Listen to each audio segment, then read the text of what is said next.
What's going on, everyone? Welcome, Rabid here. Today we are taking a look at those guys right there. And if you are unfamiliar with these are money-making, Lambo-buying, crypto craziness. You know, we're in a bull run making too much money type of miners. That's what those are. So these are Kaspa ASICs, 2 KS2s, and a single KS1. Kaspa has recently pumped to over 18.5 cents, which is pretty damn insane. It's the second largest crypto now, paying miners the most amount of money. So, you know, Kaspa is a miner's dream at this point in time. You know, we're getting closer to that bull run. It's going to be insane to see what happens. But they're screaming a little louder than normally. So previously, I did remove the overclocking from my Kaspa ASICs due to the fact I wanted to fit more power on here with other rigs. I don't have any other rigs yet. I do have some ordered. So for now, because everything's so high, even though it would have been better off doing it before or leaving it on, I am trying new firmware, the PB Miner firmware, to see how that does. And I got them overclocked again. So we're going to take a look at that. I'm not going to go through every single step or anything, but you know, I'll do a quick run through on telling you guys how to actually use this firmware. Alright, so the first thing you got to do to install this firmware is all you got to do is hit the reset button for about 5 seconds. Hold it down right there. That is the little button right here. You know, I'll try to get it a little closer so you can see. There you go. Can you see that reset button? Much easier to see. Hopefully you can read. It says reset. So you push that one down, hold it for about 5 seconds. Some more lights will flash, and then you're good to go. So do that on all your ASICs that you have. And then you simply got to go into the dashboard, log into your miner, go to firmware, and then just upload it. It is that easy. And you don't have to actually do any overclocking. You can actually try to undervolt, which I did not try yet. But you can also just straight up run in stock settings. So a big advantage that this firmware actually does have is you do all the overclocking, voltages, and everything all by yourself. So you can make it run more efficient or even more efficient overclocks versus other firmwares that have released. So that's actually pretty sweet. Another major thing here is the firmware also has the temperature monitor within it. It'll tell you the max chip temp based on one of these. So then you don't need any third-party software.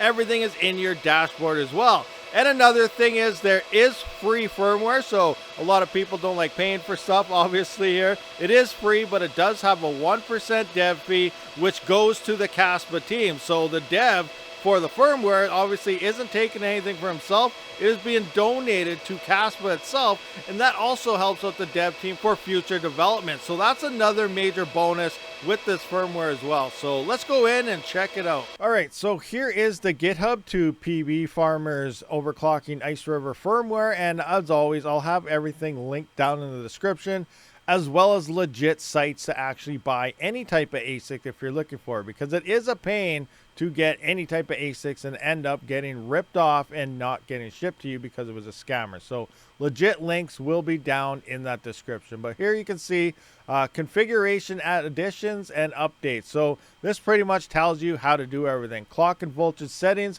have been added to the mining setting page. Clock can be increased, decreased to any integer value within hardware limits. Changes take effect immediately without restart, but note that clock increases gradually applied in increments of 25 megahertz per 30 seconds. So, you know, if you go up, example, an extra 100 megahertz on the clock speed, every 30 seconds, it'll go up 25. So it'll take, you know, about 2 minutes or so to hit that extra 100. So keep that in mind here, and it kind of goes on it from here. Now looking into the voltage side of things, voltage can be increased, decreased to any integer value within hardware limits, again, with changes taking effect immediately. So as soon as you do change a voltage setting, it'll happen instantly, unlike the clock, which is kind of delayed as it slowly ramps up and down. Settings will be rounded down to the nearest multiple of 6.25 millivolts internally for everything but a KS0 Pro. A simple model to keep in mind is that for every 25 millivolt increase, the proper increments are 7 millivolts, 6 millivolts, 6 millivolts, 6 millivolts, or for example 7, 13, 19, 25 for the first 25 millivolts. A major thing I want to point out for, and I'll probably repeat some of the stuff throughout the video, but regardless, it is important here that there are no guardrails and no limits enforced by the software on either clocks or voltages, so use with care. What that means is if you start cranking too much voltage, you will fry your ASIC miner. Be very careful. Do things in very small increments, and it's always recommended to have a watt meter to look at it and do everything based on power. Make sure you stay within the power supply limits and so on. Keep eye on temperatures, all sorts of things. Another cool thing they got here is better fan control, which is the way I'm kind of running it right now. As you can see, you can set your chip temperature, set the minimum fan speed that you want, and it'll adjust the fan speed just like most normal miners actually do. But at least we have it within this ASIC now, is you can set it to a temperature and it'll just ramp up and down the fans there based on the set temperature that you want to try to keep it at. Or you can do just like you normally do, set it to 100% or auto, or just straight up set it to a manual speed of only 60%, 70, 80, and so on. But it is nice to see, you know, this better fan control system here.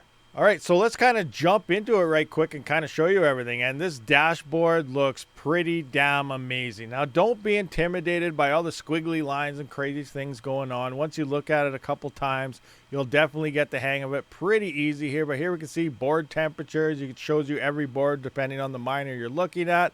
The chip voltages depending what you did set them to, and so on. And, you know, obviously your hash rate going up and down and whatever, doing all sorts of other things.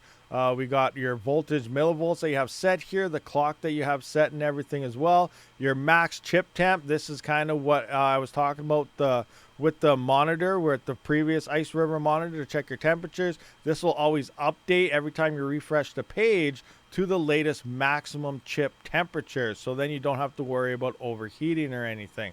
So yeah, everything's looking pretty good in this firmware. Let's go into mining settings here, just kind of show you what I mean. This is what I got for clocks and stuff currently, but for the offset 260 megahertz increase, it does tell you every time you change it. So like I'm at 260 right now, I'm not going to change it, but if I go to 300 right off the bat, it tells you the percentage that 300 is. So I'm going to put that back to 260, not save anything.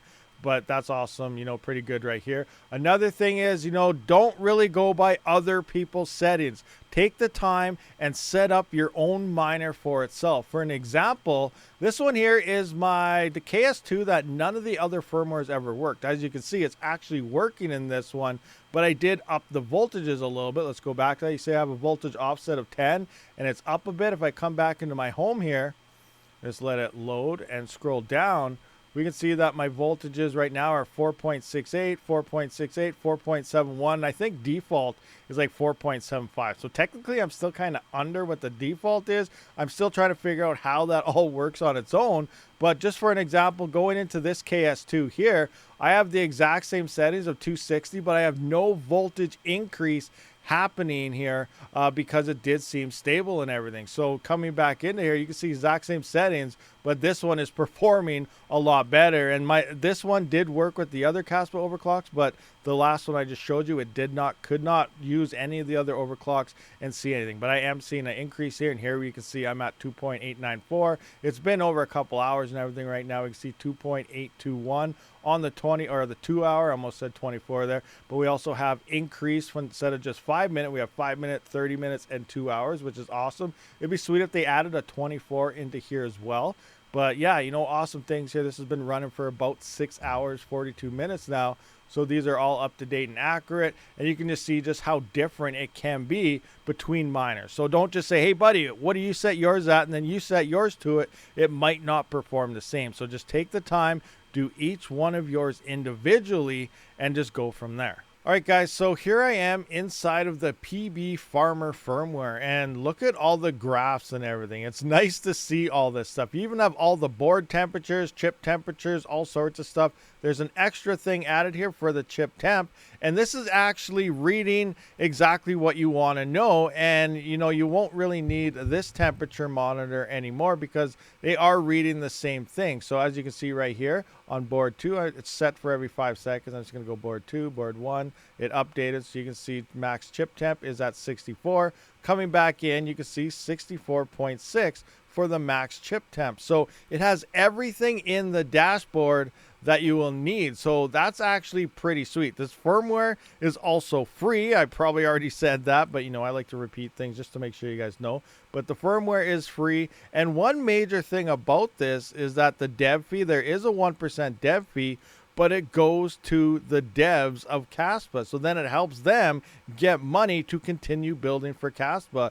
This is, straight up done by PV Farmer. I don't know if he's a member of Kaspa team or not. I don't think so. He's just a, hyped up Kaspa community member. Correct me if I'm wrong down in the comments section, but it's nice to see this, and they're actually not pocketing any money or anything. They're donating it straight to the Kaspa devs themselves, or the foundation, or whatever it's called there. But, so far I am liking this. It's looking pretty sweet. I'm going to tweak around for a while and see what I can kind of come up with. So when you do an adjustment to up or down the voltages, or I guess in this case the clock speeds, it will have this kind of, animation here circling. That means it's slowly adjusting it up or down until it does meet the requirements as mentioned earlier. Okay, so I've been doing some minor tweaking. I just upped it about 25% on the voltages. If I go into my minor settings here, you can see I put it to 220, which is an extra 25% based on the default 875 base clock here. I didn't add any voltages here because I'm curious. This is the nice thing about this firmware, is that you can actually just set clocks, and then if you're not hitting the hash rates, maybe it needs a bit more voltage, then you can slowly up it. But be very careful because there are no limits. But anyway, regardless, coming back into this specific KS2, right when I did up the voltages, as you can see right here, we did start to see an increase in hash rate a little bit. It is starting to die off a little bit. That's expected. This is moving pretty fast. So, it's nice to do little increments and then wait it out for a while to see if it has any type of effect, and then try little things again. And what's going on here again, if you're not hitting any increase in hash rate, up the voltage a little bit, but make sure you don't blow anything up. Okay, so here is my previous, or one of my KS2s. Now, none of the previous overclocking firmwares actually worked on this one, but it is looking like I'm starting to see an increase of hash rate. But again, maybe it's some low difficulty shares. You won't know anything until you wait over time. But as I've been slowly pumping it up a little bit at a time, right now I am currently at a 30% increase from the 25. So again, do slow movements, wait half an hour, 10 minutes, give it time to adjust. Don't just start throwing in numbers and think it's not doing anything. So as you can see, when I did put it up, it did start to slowly lose its hash rate. So I upped the voltages. Just a little bit, guys. As you can see, this is my first voltage upswing. I put it to 10 millivolts, which is a 2% increase. Again, I don't know the limits on any of this, so it's always do at your discretion type of thing.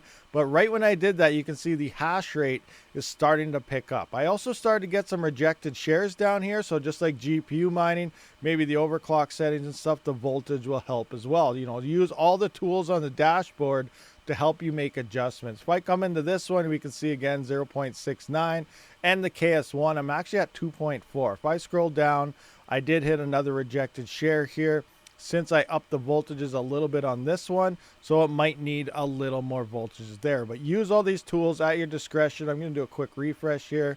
The KS1 is currently at 1.35. So my goal for this is probably to try to hit around 1.5. I don't want to go too high because I am very close to being maxed out on all my power. So I still want some room to put up a couple more CPU rigs, maybe fire a GPU on if things keep pumping.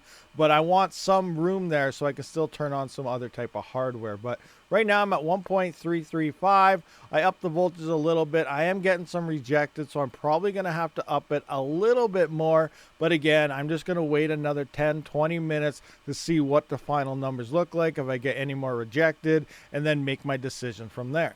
All right, so after a bunch of configs and setting up and so on, we can see I'm at about 2.894 on one of the KS2s. You can see another KS2, I got an extra 400. This one was the one that couldn't overclock before, but we're a little over 400 gigahash there, and I'm running around an extra 400 gigahash here. So altogether, I did gain about 1.6 gigahash or so. If I actually look at the pool, let it refresh here, I'm currently at 6.52 with some, some other KS0s and stuff on there.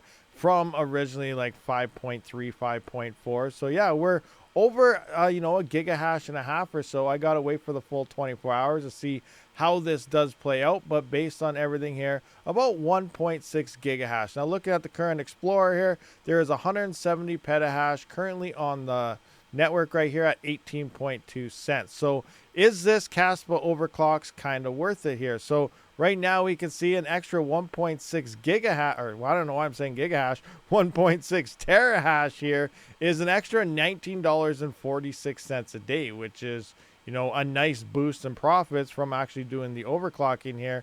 That's about 106 coins per day. So if Kaspa hits $1, in theory, this is mining an extra $106 a day once, you know, we hit that peak bull run, depending on what Kaspa actually hits. So right now it's definitely looking like it's a good idea to run this overclocking, at least until I get some more other rigs in. Then I'll have to ramp it back down just to keep my power levels where they are. But right now, you know what, I have that little bit of extra leeway.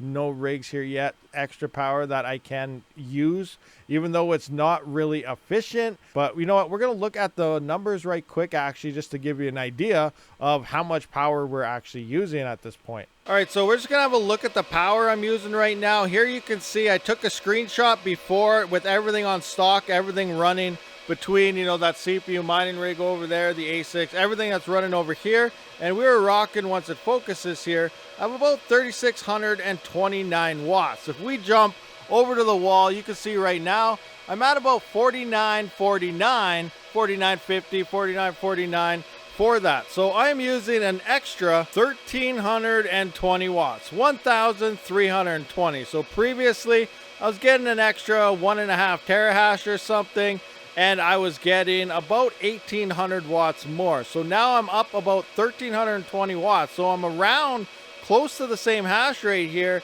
and my power is actually a decent amount lower than the previous firmware when I was running that. All right, guys, so there we have it. With the PB Farmer firmware, I'm about the same hash rates as the previous overclocking firmware, but I'm using about 480 watts less, which is a nice actual little boost. At my power price of 11 cents, that's $3.48 a day in extra power. Now we're coming in with almost an extra $20 a day, so spending the extra $3.48 is probably worthwhile. So I'm going to remain with these overclocks turned on for now, at least until, you know, a bunch of my other rigs do come in and I get those online. But you know what? So far, I'm liking this firmware. Let me know down below if you guys have actually used that firmware in the past, or if you plan on giving it a shot. But remember, guys, take it slow, take your time, small movements, small increasements, you know, just start on stock and just kind of get a hang of it, read through the documentation and everything. I don't want you guys blowing up your machine. So all of it is due at your own risk. So thank you for watching, guys. I'll see you on the next one. Rabid out.